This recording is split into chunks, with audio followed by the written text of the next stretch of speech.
Welcome to Novelist Spotlight. This is Mike Consol, your host. Two quick things before introducing you to my guest.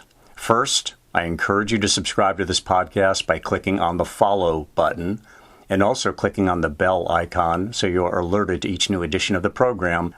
Second, in addition to being the producer of this podcast and interviewing novelists, I am a novelist myself. I've written 4 books, 3 novels, and 1 short story collection.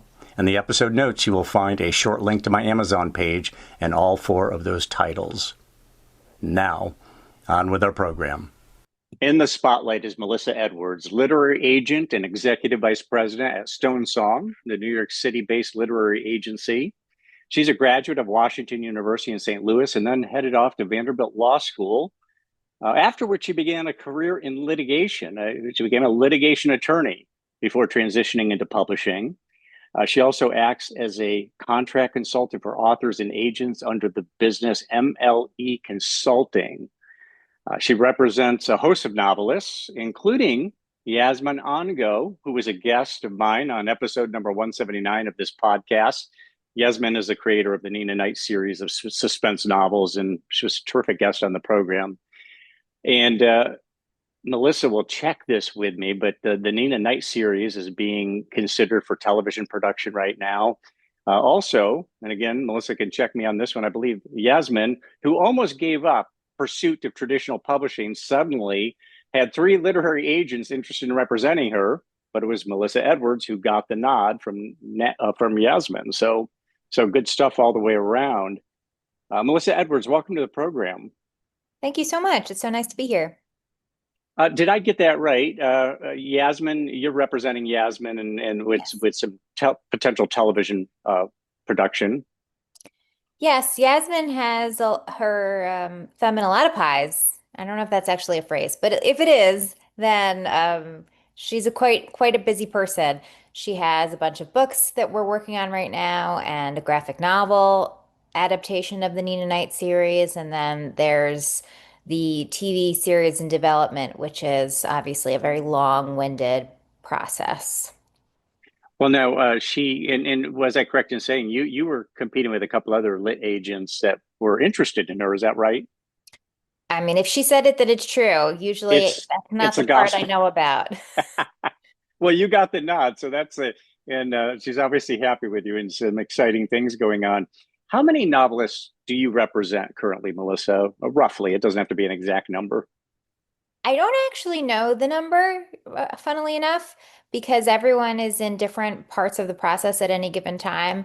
I think it's probably somewhere around 30, but it's not like 30 people are delivering manuscripts all on the same day. There's going to be someone who is in contract stage, or someone who's on submission, or someone who's currently writing, or someone who is in the middle of edits. So it's hard actually to know how many clients I have, especially since there are some people who write one book and then that's it.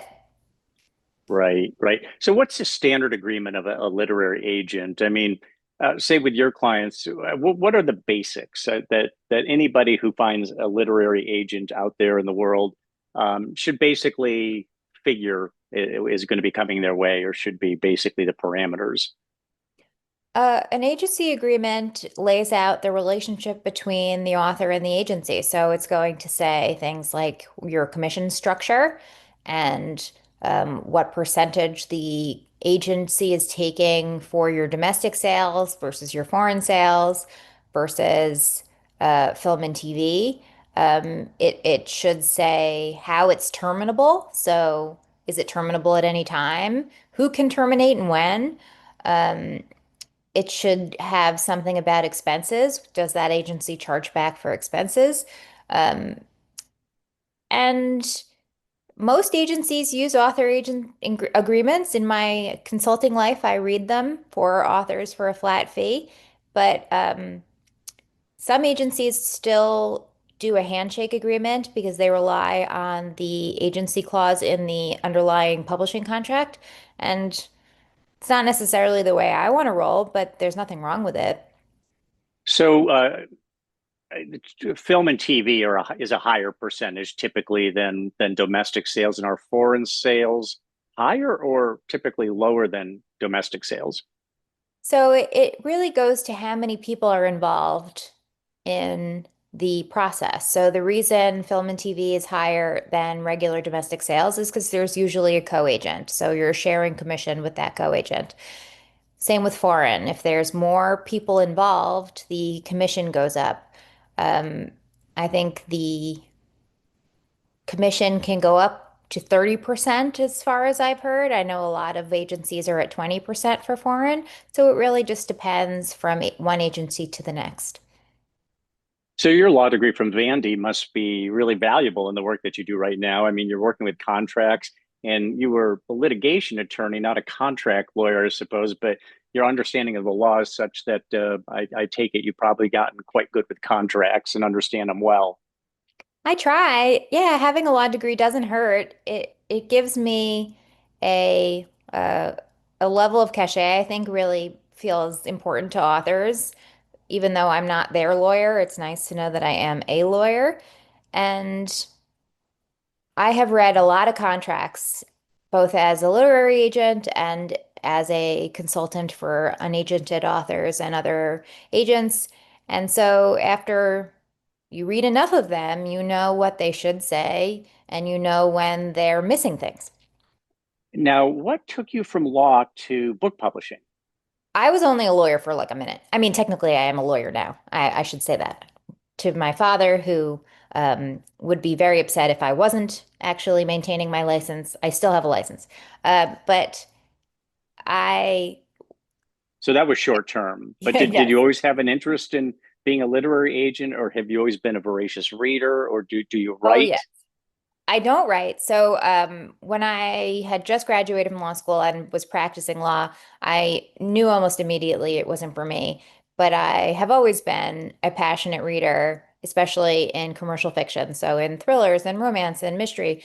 And I emailed Harlan Coben's literary agent and said, I think your job is really interesting. I don't really know what a literary agent does, but I'm a huge Harlan fan. And then I got hired as their intern first, and then their assistant like 2 weeks later. And that was the start of my publishing career. Wow. Well, so now you've been in publishing for how long now as an agent? That was, well, I started as an assistant in 2013. So I've been running my own list full time since 2016. Since 2016. Okay. So you have seen the book publishing industry changed dramatically. The print on demand thing, the self publishing. They used to be called vanity presses. Now they're taken much more seriously. Just in terms of there's a lot of good writers out there who just don't make the cut. Maybe because they're not commercial enough. Maybe because of the publishing companies already has a channel filled with a different author or what have you. But how has it characterized for us how you've seen the industry change? I mean, you do compete to some degree with the self-publishing business, but I suspect the self-publishing is where you find some of your leads or what have you. But just if you could characterize for us how you have seen it change. I don't really see self-publishing as competitive with traditional publishing. They're two very separate but very legitimate forms of publishing. They're entirely different business models, and I don't believe that authors who self-publish didn't make it in traditional publishing. I think they intentionally chose a different path that Mm-hmm.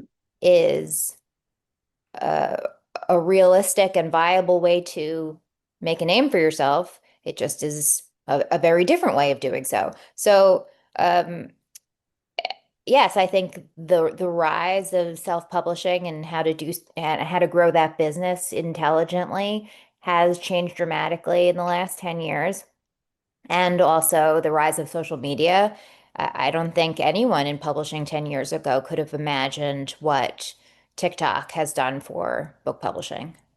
Right, right. So I mean, I'm of the belief that almost everybody out there who self-published would rather have gone the traditional route in terms Oh, I of, don't agree. I you don't don't think agree with so. that? You don't think No. people they're hunting for a literary agent who's somebody who says, basically sanctions them, throws holy water on them, and then can turn to a publishing company. And obviously, your job is you have to convince editors at a publishing house that this is a talent. Take a look at it, and I think this is an open channel for you guys at this time. I don't know the process, but why don't you Yeah. get into that a little bit? Why don't you think that everybody, obviously, if you self-publish and you're making money at it, and you're really good with marketing, you're probably content.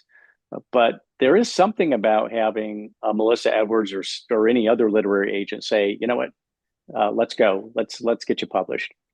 Oh, I just think there are two different ways to get to readers. If if you're if you're really great at understanding your reader and knowing where your reader lives and how to get to them, and you want complete and total control over your end result, so over covers, over editorial, over your publishing schedule, then I think there are people in self-publishing who do so intentionally and would be interested to hear what traditional publishing could offer, but aren't necessarily looking for a traditional publishing deal.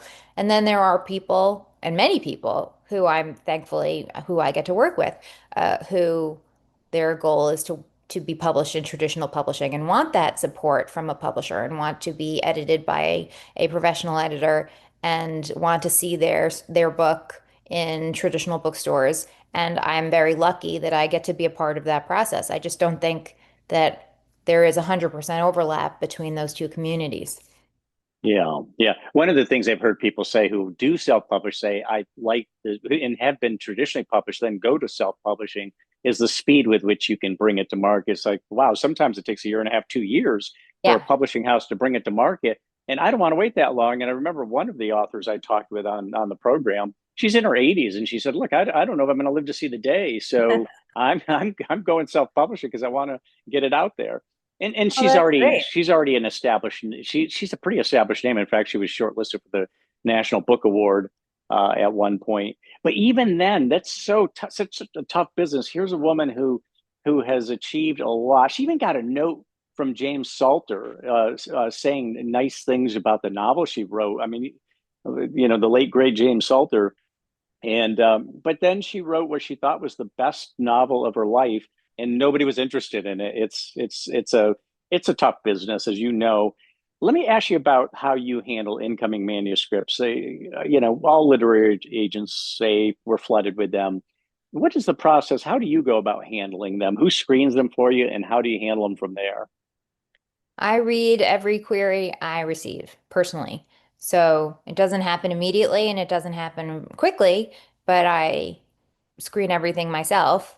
And then I think the querying process, I'm much more backlogged on queries than I am on full manuscripts. I try to get back to people on full manuscripts within 4 weeks if I can.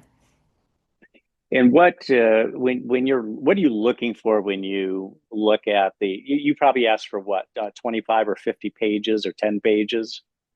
In the query, I think it's ten pages or 15 pages. I don't know exactly what the submission information says on the website, but the query itself is the most important document, and then reading the sample pages. And then if the sample pages have an interesting voice or a really thrilling plot, that will get me to request pretty quickly.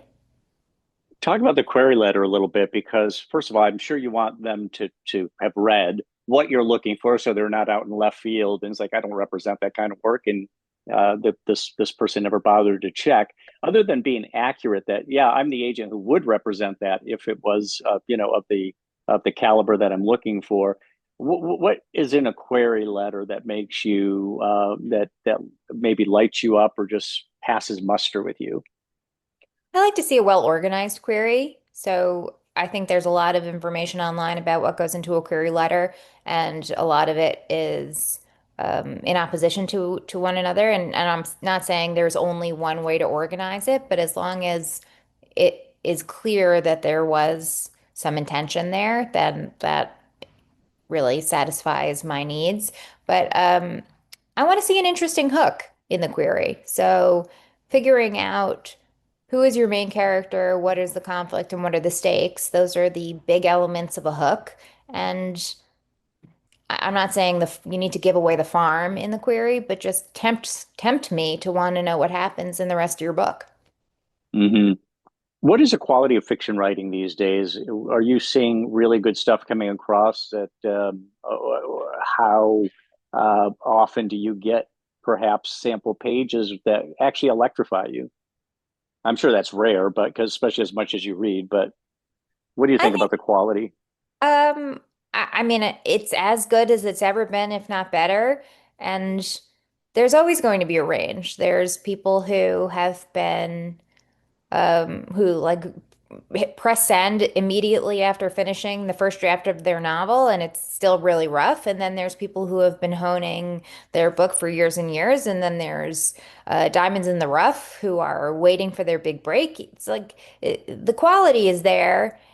There's just a lot of there's just a lot of everything. So digging in to find those gems is what the challenge of our business is because discoverability is always going to be the hardest part. I've heard it was the Robert Gottlieb who said, to Jane, Kennedy O'Toole, I forget his first name. He wrote The Confederacy of Dunces, and he Yeah. he said, it's a great book that doesn't say anything. I mean, it was great writing. It's funny. It's colorful, but you're not saying anything. And of course, he posthumously won. What was it? The Pulitzer, I believe he won posthumously. You, I'm kind of want to ask you about the power to weight ratio between the story and quality of the writing. Because what I see out there in the market a lot of times are commercially successful books that are not particularly well written, but it's all about the plot. I'm a commercial literary agent, so I don't know that I'm necessarily going to the text for beautiful language. If it's there, great. But I want a great story. That's generally why I'm reading. That's why I've always been a fan of reading because I love great stories. And if I don't notice the line to line writing, it means that I'm hooked into the story. If I'm really thinking about the writing on a line to line basis, then it's probably not for me. Well, actually, really good writing can get in the way of the story sometimes, right? If a writer is kind of showing off his or her chops, would Oh, you agree with that? yeah, I think that makes sense. It's just it a lot of the time I'm happy for it to just wash over me. If the images are coming into my brain and if I feel enmeshed in their story and I feel physically placed wherever they have me, then I'm happy camper. What kind of volume do you and your fellow literary agents receive from week to week or month to month? Is that something you can talk about, just the flow? I don't actually know the answer, so I can only really speak for myself. I get a lot of queries per day. I don't actually know the answer to how many. I don't think anyone really does. And then other agents at my agency represent nonfiction, so their workflow is very different than mine because a lot of nonfiction is on referral and it's on proposal, and it's just a very different business than the query fiction business. You had mentioned that the query letter is important, but when you go, let's say the query letter passes muster with you, it's like this sounds interesting. Then you turn to the writing sample. How many words does it really take for you to know whether or not the person's got what it takes for you to be interested? I mean, do you know right away? I mean, I spoke to a literary agent that um, in fact, he was on the program a long, long time ago. I haven't had. I'm really glad you're on here, Melissa, because we haven't had a literary agent in a long, long time. But he had said, in fact, he read the intro on one writing sample he got that he said this one just lit me up right away. But I'm curious as to what, and he says he knows within a few sentences whether or not the person knows how to write. What do you say? I think I read as far as I have to before I decide to request. It's like sometimes you decide to request after a few sentences, and sometimes you decide to request after a few pages. You read as far as you have to before you can make that determination. I can't know what. the answer will be at the end of the full based on the sample, but you know whether or not you want to read the full by the end of the sample. It's just it is a building blocks process. You can't know the answer to the end of the question if you've only had the first few words. You said you look for commercial fiction. You want books that are going to make some money, that they have marketability. I like the books I like. I mean, I want to sell the books I like to read. So I tend to read very commercial fiction. So that is the space that I have the most comfort in because it's the kinds of books I've been reading my entire life. But yeah, they tend to make a lot more money because a lot of people read them. So once a novelist comes under your representation, you're excited about this writer. This writer's excited about you as an agent. What are your expectations of the writer? What is his or her responsibilities from your standpoint? Really, it comes down to communication. So if I don't know what they expect of me, I can't live up to it. If they don't know what I expect of them, they can't live up to it. As long as we're communicating, then it can vary from one author to the other. Some people want more hand holding. Some people want to be left alone so they can write and edit. And I'm happy to do whatever anyone needs as long as they make it clear as we roll along through the process what they want. Now, do you do some suggestions and editing yourself with the author, or do you refer them to maybe a book development editor to put a shine on it, or do you look to the publishing house, put assigning an editor to the project and having that editor handle any revisions that he or she thinks need to be made? I do a few passes before we go on submission. My job, or at least according to the way I look at things, my job is to make the manuscript as good as it needs to be sold to an editor. So if if it needs a few passes and a few rounds of editorial to become unassailable by an ed board, then that's what we have to do. My job is not to make it perfect for publication because that's the editor or the publisher's job. My job is to make it saleable. Hmm. So they see the potential. They think, yeah, this thing could sell. We see the potential here, and we're gonna put a spit shine on it. We're gonna work with the author, put a spit shine on it. All good and well. How good are most authors at deadlines? I mean, I'm sure you say we're going to need the manuscript by a certain time, or the publishing house is saying that.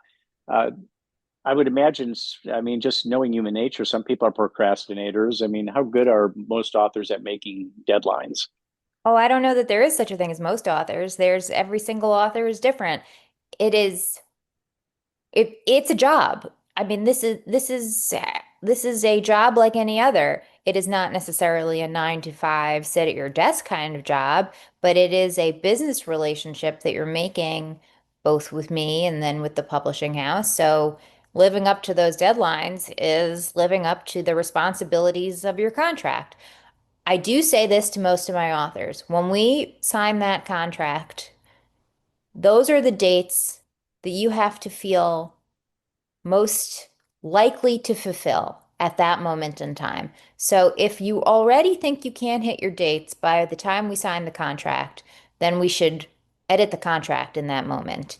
Of course, things are going to change over the course of 18 months, over the course of the production of the books. And things are going to change, especially if it's a multi-book contract. Like the dates in the contract are not going to be locked in from that first original draft. But if you don't think they're possible when you sign the contract, don't sign it. Mm. What types of, obviously you're looking for commercial fiction. Uh, some commercial novels are character driven, some are plot driven. I mean, even a character driven novel, if it's for the commercial market, is probably plot driven, but you've got this character that really drives it. Or there's novels that have been popular that have an ensemble of characters. Do you favor any particular one of those? I mean, maybe it's not even who you represent, but in your own reading. I'm pretty pace driven, so pretty plot driven, and I like a fast book. I I mean, obviously, I really love franchise characters. One of my favorite things as a reader is becoming really aware of a franchise character, of a series character, and knowing what makes them tick. But if the book's not moving, then it's not probably going to be for me. Yeah, you want velocity because I do. that's what you enjoy reading. But really, the stuff that's popular that sells lots of copies is typically something that is fast paced. I mean that's what I see out in the market. I mean, would you agree that it's not just you who like the high velocity? You see that readers also appreciate writers who do not dawdle. Yeah, where people are busy. Books are not competing with books anymore. Books are competing with Netflix and podcasts and um, and all sorts of streaming TV and YouTube and TikTok. So if a 350 page book is competing with a 90-second video, it really has to move. Yeah, I mean, isn't that the truth? Now, on the other hand, and this is something I've said on the program several times, I've said to authors, if you look at Netflix and Apple TV and Prime Video, Hulu, you name it, there's a tremendous number of programs, movies and programs, particularly series, that are based on novels, and a lot of times they're not even novels that are particularly famous. Uh, but I just don't think there's ever been a better time for a novelist to actually be able to double dip and get into TV or the big screen, but particularly They're all looking for TV. IP. Yes, They got books so are much. They need so much content. It seems. yeah, books are a very popular form of IP. I mean, it's books and video games and um, everyone in Hollywood is looking for a franchise they can build out. And books are an easy way to start to do that because it gives you a lot of material to start from. It's hard to get it from book to option to actually made. It's almost impossible, but when it does happen, it makes a lot of sense. Hmm. Yeah, just for our listeners, IP as in it means intellectual property. Books are not referred to out among us that way that often, but that's exactly what they are when they become valuable. Intellectual property that can produce some real returns. Um, so, Melissa, where do you hail from originally? Are you a New Yorker from birth? I am. Well, I guess if you call Long Island a New Yorker, some would, some wouldn't. I grew up on Long Island, and now my family lives in Westchester, so different suburbs of New York City. And you went to Washington University. Your undergraduate degree was what? I actually majored in religious studies and I minored in poetry writing. Oh, wow. Okay. Why religious studies? Is that something we can talk about? I mean, is Sure. that sure? Go ahead.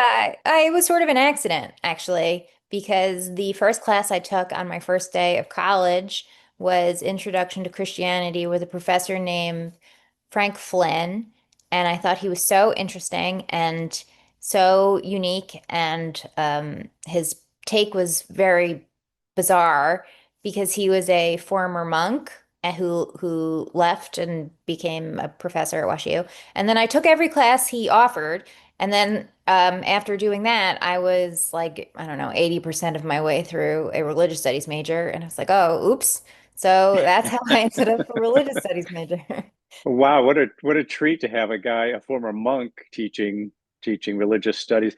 My own college years, I took a course in world religions, and that blew me away when I started learning about Taoism and Buddhism and Hinduism and all that. I because my world was I was raised a Catholic, and it was very narrow, and once I got into world religions, then I just started doing a whole bunch of study on my own as well. I even followed a guru or two for a while Wow. from India. Yeah, I mean, I got fairly deep into it. I never joined a cult or anything, or went bananas, sold everything I own or anything like that. But I definitely had this spiritual impulse. So you decided then to is your dad a lawyer? Is that as well? Is he an attorney? My father is an attorney, my aunt is an attorney, everyone in my family, it feels like, went to law school. So it was not hugely surprising that I would go to law school, but it was not actually for me in the end. Did you and you your emphasis was litigation? Is that right? I I mean, mean, when you go to law I school, you barely do, practice law, so like it's hard. but in college, That's a generous phrase. I was like an associate for like 6 months before I left to go into publishing. well, when you were in college, you don't just do law, right? Don't you pick an area of law that you specialize in while you're in college? For law school or in Yeah, for undergrad? law school. Law Law school is school. pretty general. You, Is that especially right? Okay. when Huh. you go to law school in a state you're not practicing in, because you pretty much only study federal law in law school. So then after law school, you have to study for the bar for your particular state. And then the actual practice of law you learn on the job. Can you just tell us? Gave us a really quick sketch of transitioning into you were not a litigation attorney for very long at all. I get that, but you gave us a very quick sketch of coming into the publishing business. How did you get? I mean, you did you know that you wanted to be in a literary agent? How did you get the first job?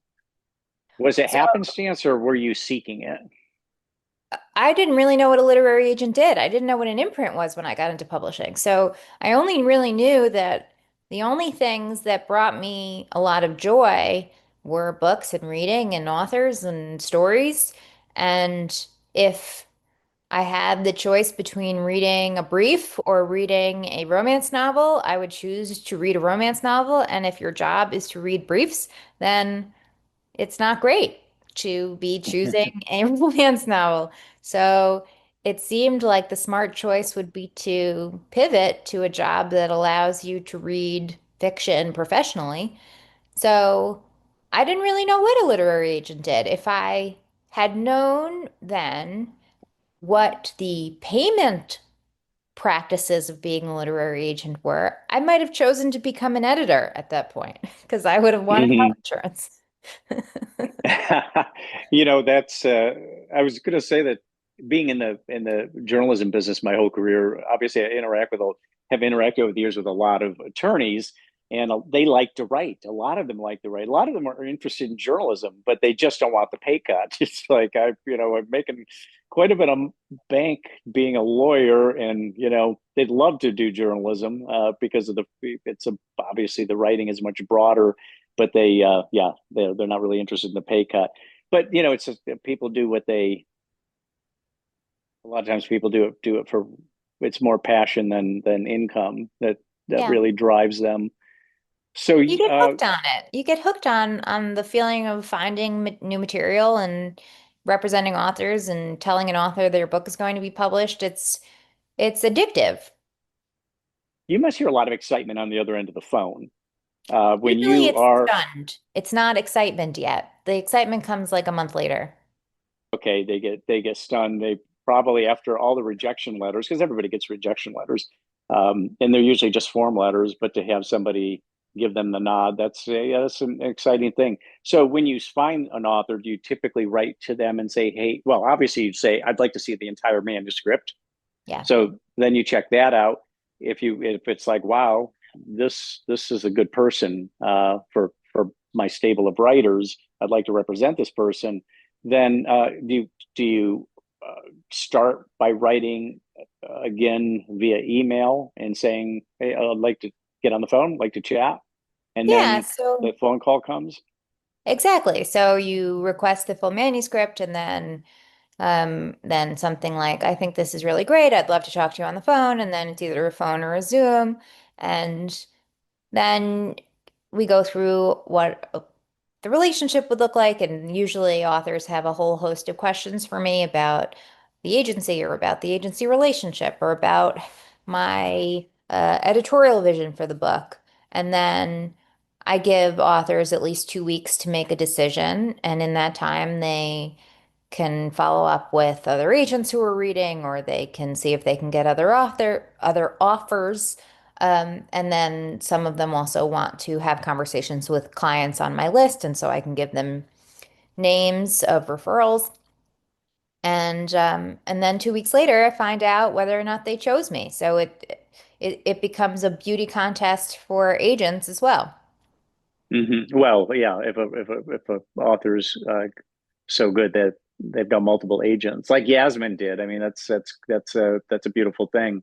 Yeah. So just getting back to your entry level into where have you been at Stonesong the whole time, or were you at did you start a different agency? I started at the Aaron Priest Agency before I And moved you, over to Stonesong in 2016. and you entered at what level were you when you got the job?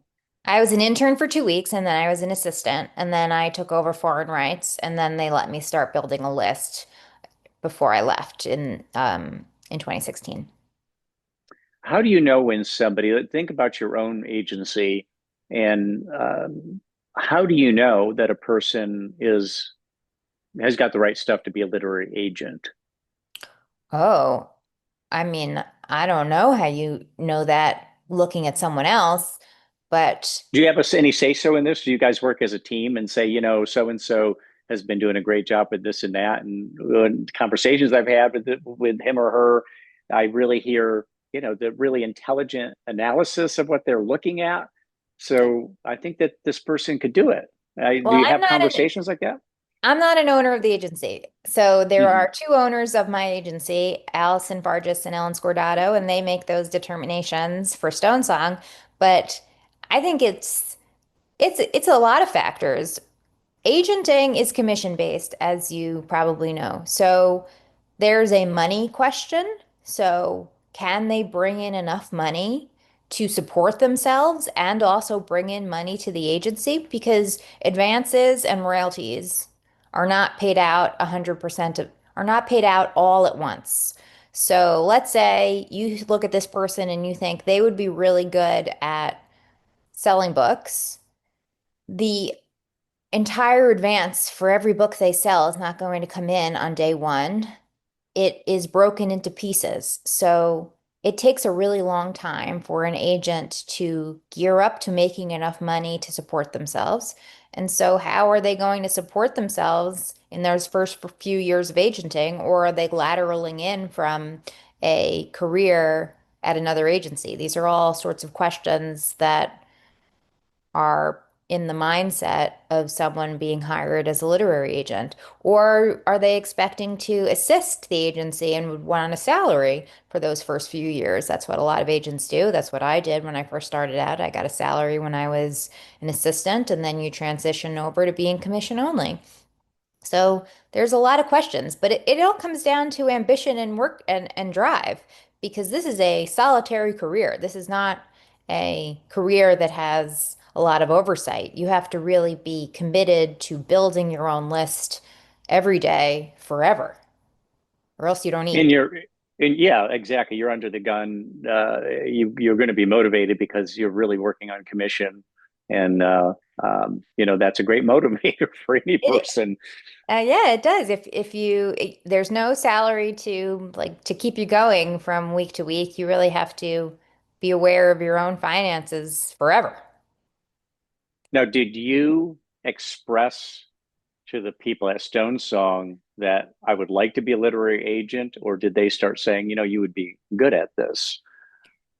So I emailed them when I was leaving one agency and moving and to move to another. I had met one of the agents from Stonesong in the bathroom at Hachette at a party, and I really liked her, and I really liked the way her relationship with her agency. It seemed like it was really collegial, and I liked her bosses.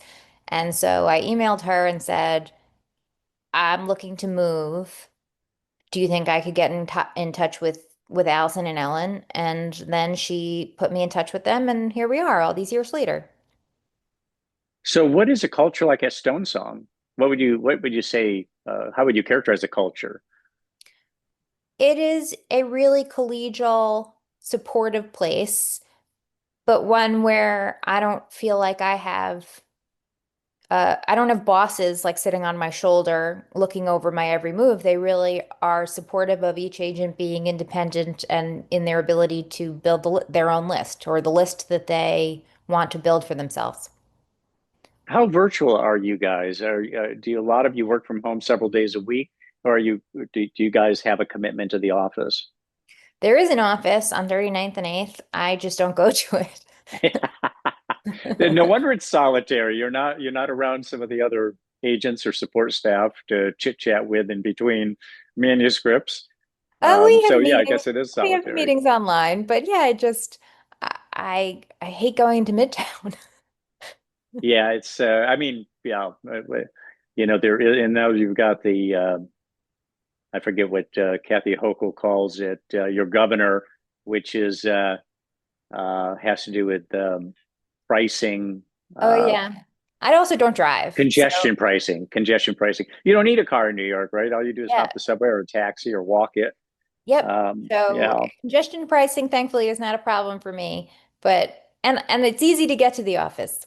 The office is good. I just don't want to go because I'd rather be in my apartment doing my yeah, work.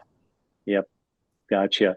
So, what is on your professional bucket list? When you're a young woman, when in 20, 30 years, uh, do you want what do you want your resume to have on it that would be maybe a couple of marks of distinction that would make you feel like I I had a good career other than making money, because obviously you need to make the money, but what about some other dimensions to professional achievement? That's sort of hard to answer because you don't know what you want until you either get it or don't. So I kind of don't know what I'm missing until I don't have it or I do have it. Um, like I want all of my authors to have the professional success that they want. So a lot of them aren't necessarily looking for awards because that's not the kind of books that they write. Like I'm not really looking for a National Book Award winner because that's not really the type of book I represent. But I would love to have some of the options that I've had over the years be turned into actual shows and movies. That would be really great. We've gotten very close, but none have actually been put into production. Um, and I want every author on my list who wants to be a full-time author without another job to have that kind of career. I think it would be really satisfying to look at the books on my list and the authors on my list and say, I made that author the amount of money they wanted. Although I guess no one ever really makes the amount of money they want, but they were satisfied with the process is something that would be very meaningful to me. You studied, in addition to religious studies, you were doing poetry at Washington University. Is poetry, is that something that you still do in your spare time? Is it something that still you find compelling in your own life, or are you too Very busy reading to rarely. spend time writing? Okay. Very, very rarely. It is fun to do every once in a while, but it's not a big part of my life, although I did like it in college. I studied under a woman named Mary Jo Bang, and I thought she was just the coolest. Just in terms of would-be novelists listening to the program, what general advice could you give them in trying to fulfill their career ambitions? Read. Read more. Read as much as possible. Whenever I hear of authors who don't read that widely in their genre, I just don't understand it because you can't know the community you're joining or looking to join if you are not incredibly well versed in who's competing in your field.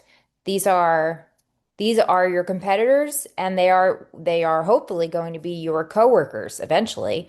So it is imperative to understand your business, if only for the knowledge of comp titles. Whenever anyone tells me they can't think of any comp titles, it's like, well, of course you can think of comp titles. If you read widely in your field, you would know what elements you're borrowing or leaning on or for whom you are writing this book. If you're hoping to reach the same reader as a Reacher novel, you need to understand why people read Reacher novels so that you can do that, but better. Hmm. Yeah. Yeah, it's amazing that there the number of writers who really aren't big on reading, which is kind of antithetical, you would think. But like you say, there's so many distractions today with social media and things going to video rather than words. It seems obviously there's spoken words and videos. Actually, not even that a lot of the time. Um, but there is a lot of competition for people's attention, and I guess it even extends to writers some of the time where they just don't do enough reading. Do you see? I mean, on one hand, it seems that people are doing more reading than ever because they're reading a lot of social media, and there's this constant flow of text messages and emails, and then social media stuff, and so on. On the other hand, I'm not sure if the level of readership, of book readership, particularly fiction, and I think that's also a gender thing. I think women, I can't prove this, but it seems that women read more fiction than men do. I The believe men you're right. tend, if they is that right? Do you find that to be the case? I believe that's correct. I think women just read more books than men in general, not just fiction, but in general, women read more books. So do you look at manuscripts in because of this being the case? Do you think in terms of how this will land with the female half of the population because they tend to be the ones who spend on books? Are you sensitive to Relative that? to. So the genre of book club fiction exists because women read so voraciously. Romantasy exists because women read so voraciously. The success of book talk is based on women.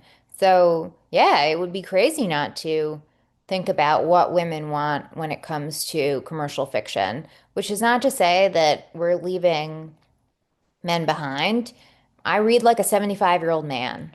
I've always read like a 75-year-old man. Like the books I love the most are are written by old men and for old men, and there is always going to be a place in the business for those books.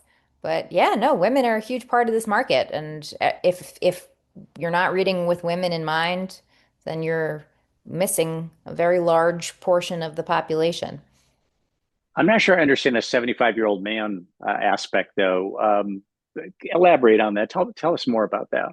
Oh, I've been reading franchise thrillers since I was like 14. I've been reading John Sanford, Michael Connelly, Lee Child. I read what grandpas read. Nelson Oh, I DeMille. see. So a lot of these guys they're far along age wise and have been writing for decades, and you've been reading them for decades. Okay. So other than the people you represent, who are some of your favorite authors? I heard you mention Harlan Coben, but who else do you read voraciously? Well, I also already mentioned Michael Connelly, but I read every book Michael Connelly writes, and I will forever. But then other authors are Kelly Armstrong and Deanna Raybourn and Catherine Center and S.A. Cosby. So romance and thrillers and mysteries, everything across the board. Let me also ask you, just you mentioned that you're not really sure how many uh, novelists that you represent, but there's, scores, like maybe 30 or 40.